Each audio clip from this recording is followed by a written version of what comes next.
E fala, meus Bitcoiners, boa tarde, como é que vocês estão? Vamos para mais um dia de análise do nosso mercado cripto e hoje o vídeo saindo um pouquinho mais tarde, geralmente eu faço ele na parte da manhã, mas tive alguns imprevistos aí para resolver de última hora, mas a gente não fica sem conteúdo aqui no canal. E hoje eu vou falar para você sobre a subida inesperada que o Bitcoin teve, as consequências dela e o que a gente pode tá esperando do mercado cripto, não só falando em questões de análise gráfica, mas também de fatos para a gente ficar de olho aí para essa semana, logo depois da vinheta.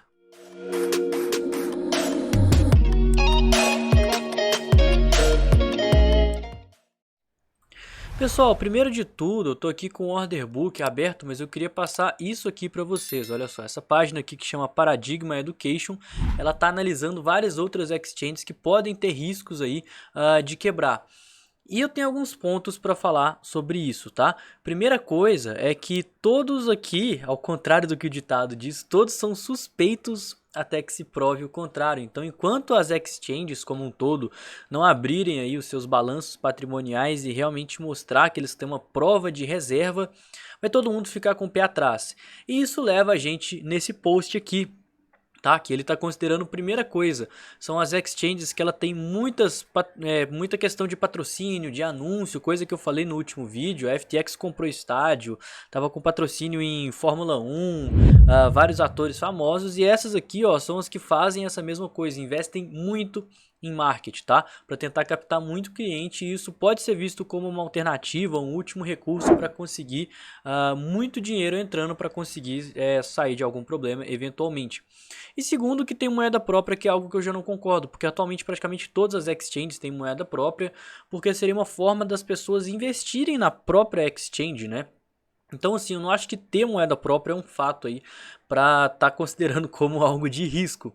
Sim, mas eu acho que o mais importante é a gente estar esperando um balanço patrimonial. Enquanto isso, eu estou fortemente recomendando que as pessoas saquem os seus fundos das exchanges. Eu fiz isso e estou recomendando que as pessoas façam, né? Eu deixei lá só algum dinheiro de trade, mas para eventualmente, caso dê algum problema com qualquer tipo de corretora, eu estou utilizando a Bybit, que segundo essa análise ela está com risco alto porque ela tem uma stablecoin, ela tem a própria moeda, mas enfim, enquanto não sai nenhum tipo de relatório comprovando que a exchange ela tem ali uma prova de reservas, eu vou ficar com o pé atrás e vou diminuir minha exposição aí na exchange. E qualquer notícia que tiver no mercado cripto, seja positiva ou negativa, devido a todo mundo estar com os hormônios à flor da pele e de certa forma traumatizado por essa questão da FTX, que foi a quebra da segunda maior corretora do mundo, eu acho que isso vai ter muito impacto. Prova disso é o que aconteceu com o preço do Bitcoin na madrugada para amanhecer hoje. A Binance, o CZ, o CEO da Binance, ele tinha relatado que vai abrir um fundo de investimento para reservas da corretora que vai ficar aberto. Eu achei essa proposta um tanto quanto vaga. Eu até tentei procurar algumas notícias que falavam mais a fundo o que seria esse fundo de investimento. Eu não sei se ele vai abrir para investidores estarem ali aportando dinheiro e isso vai ficar de reserva no caixa da corretora e parte do lucro da corretora vai ser repassado para eles. Não sei muito bem como é que vai funcionar, mas igual eu falei, qualquer notícia, por mínima que seja, ela tende a causar um impacto muito forte. Primeiro porque tá todo mundo com os hormônios à flor da pele, igual eu mesmo falei. E segundo, porque tem muita gente alavancada, principalmente em shorts. Então, quando a gente tem uma notícia que ela supostamente é positiva para o mercado, pode acontecer um movimento de euforia e esse movimento vai acabar liquidando muita gente, o que faz com que o preço dê uma estilingada, tá? Mas como a gente ainda segue na tendência de baixo, eu vou falar disso mais pra frente, de uma forma mais gráfica, tá? A gente está muito mais longe de pontos de resistência do que de suporte e é natural que tenha muito mais tokens alocados para compra do que para venda. Em especial, volto a ressaltar que a gente tem muito mais tokens alocados para compra abaixo dos pontos de suporte. A gente não fez um fundo com um volume aí considerável que deu muita confiança para os investidores que aquilo ali seria realmente um fundo pelo menos local, tá? Muita gente não está defendendo aquele ponto e consequentemente tem uma força compradora bem menor, né? Se a gente pegar aqui próximo aos 15.500, que é onde tem aquela região de fundo, tem assim 2.000 tokens, e quando a gente vem aqui para cima já tem 5.000 tokens quase. Então tem muito mais gente querendo comprar depois do suporte do que no suporte em si. E a segunda coisa que eu queria falar é porque a gente também está longe de pontos de resistência e quanto mais o preço cair, menos pessoas também vão querer vender. É natural que as pessoas tendem a não vender para assumir o prejuízo. Passando aqui no nosso gráfico, eu acho que eu vou até passar no S&P 500, né? Eu não passei no final de semana porque estava fechado. Mas abril está consolidado, um dia sem volatilidade, não tem muito o que fazer.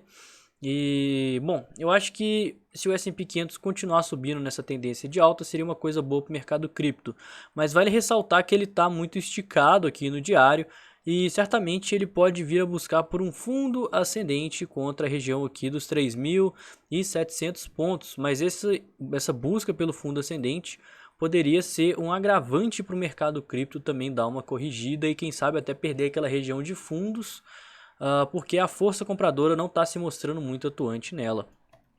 E o Bitcoin, né? O que está acontecendo no Bitcoin? Hoje foi um dia de volatilidade igual todos os outros. Ao longo da madrugada, que por volta das 3 horas da manhã, o CZ soltou essa notícia do fundo de investimento, o Bitcoin foi lá para cima, inclusive chegou a violar os 17 mil dólares. Queria ressaltar que a gente teve um volume muito importante com uma bela de uma rejeição de topo nesses 17 mil dólares, o que mostra o que eu venho falando com vocês, como que a força compradora vai estar forte aqui nos 17, 18, 19 mil dólares, porque o preço ele simplesmente ficou 3 meses consolidado nessa região.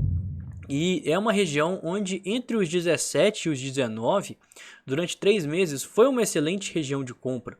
Né? Quem ao longo desses 3 meses comprou aqui nos 19, 18, 17, tinha plena certeza de que estava comprando em um local bom. E realmente, olhando no longo prazo, eu acredito que realmente foi um local muito bom de compra, né? Se a gente for olhar daqui a 2, 3 anos, pode ser que o Bitcoin volte para máximas históricas e, pô, você comprou a 19 mil dólares, comprou a 15 mil dólares, cara, você comprou muito barato.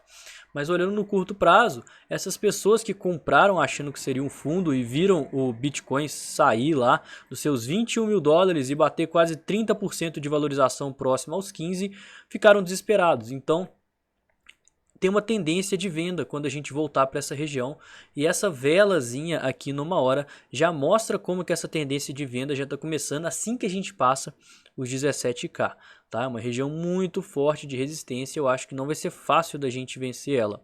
Outro ponto importante é a região das médias, que segue segurando tanto no gráfico de 4 horas, como também no gráfico diário, tá? Mesmo se a gente romper ali a região do gráfico de 4 horas, olha só, tem um indicador aqui que mostra as médias móveis nos tempos à frente. Então, se a gente vier aqui no gráfico de 4 horas, se a gente romper aqui a EMA 12, já vai ter a EMA 26 aqui no 4 horas, já vai ter a EMA 12, a EMA 26 no diário, sem falar desse tanto de espaço que a gente abriu para ter que formar um topo descendente contra os 21.400, que é a maior probabilidade. Então, não se emocionem se o Bitcoin começar a subir, porque a gente tem muita resistência para cima. Tem o pessoal que está preso, tem os números redondos e psicológicos, tem a região das médias, os níveis de Fibonacci. E isso vai fazer com que as pessoas tendam a vender, porque a gente está num cenário eufórico e também numa tendência de baixa. E o nosso sentimento mostrou que tem muita gente que ainda segue shortando o Bitcoin. Quando o Bitcoin subiu bastante aqui para os 17k, olha a quantidade de pessoas que começou a shortar. A gente nota isso pelo aumento no Open Interest, queda no Long Short Ratio, mostrando justamente que o mercado está com um olho pessimista, tá? É uma coisa que eu acho que caso a gente veja notícias mais otimistas para o Bitcoin, o mercado tradicional continue subindo, a gente tenha um interesse nas instituições em estarem aproveitando para fazer esse rompimento, estopar e liquidar todo mundo e mandar o preço do Bitcoin mais para cima. Falando de curto prazo, mas isso só vai acontecer se a questão fundamentalista desses fatos das exchanges, da Binance, da FTX ou até do próprio mercado tradicional ajudar aí com relação a toda essa questão, certo?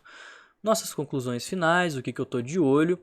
Basicamente essa retração de Fibonacci, tá? Falando em questões gráficas, eu acho que é uma excelente região, não só de parciais para quem se expôs aqui nesse fundo.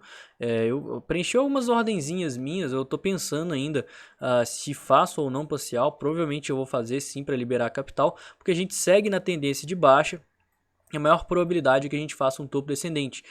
E também até para shorts, tá? Eu acho que se a gente chegar aqui próximo aos 19 mil dólares, é muito válido abrir um short contra os 21 com alvo lá embaixo, né, nos 15, quem sabe até nos 14, dependendo do cenário, tá? Do cenário e do sentimento, mas que é uma região onde o risco-retorno vai estar favorável e como a gente viu, tem muita gente presa, tá? Então vai ser uma zona muito difícil e muito conturbada do Bitcoin passar. Mas até falando em questão de trade, pessoal, eu não estou fazendo trade. Se eu for fazer, talvez seja em algumas altcoins por serem mais voláteis e se o Bitcoin continuar caindo, elas podem cair mais. Mas o mercado em si está muito estressado, o mercado está muito conturbado, a gente passou por bastante coisa na semana passada, vocês podem ter certeza que nessa e na próxima semana vão ter muito mais novidades, porque quando uma exchange do nível, da magnitude da FTX, que era a segunda, terceira maior do mundo, decretou falência, cara, vai todo mundo começar a pesquisar as demais exchanges, seja a Binance, que é maior, e que foi praticamente quem deu a primeira gota d'água para transbordar o copo, ou então as menores, né? Você pensa, pô, se uma exchange gigante aconteceu isso, por que que eu não posso pensar o mesmo de uma que é um pouco menor? E por isso que o mercado está com muito medo, por isso que as pessoas estão com muito medo e por isso que é um momento de cautela. Beleza? Então o vídeo de hoje foi esse, eu espero que vocês tenham gostado. Se não conhece o canal, escreve e deixa aquele like que isso ajuda demais. Faz o YouTube recomendar. Esse final de semana eu fiz uns vídeos aí que deu umas visualizações acima da média, eu fiquei super feliz. Então muito obrigado a você que apoia esse canal, dá esse suporte e vamos crescer sempre. Demorou? Então amanhã tem vídeo, sim, no feriado, a gente vai fazer um videozinho aqui no canal passando em todo esse cenário porque é extremamente necessário. E no mais eu vou ficando por aqui. Tenha um ótimo dia ou resto de dia pelo horário, né? E tamo junto, galera. Valeu!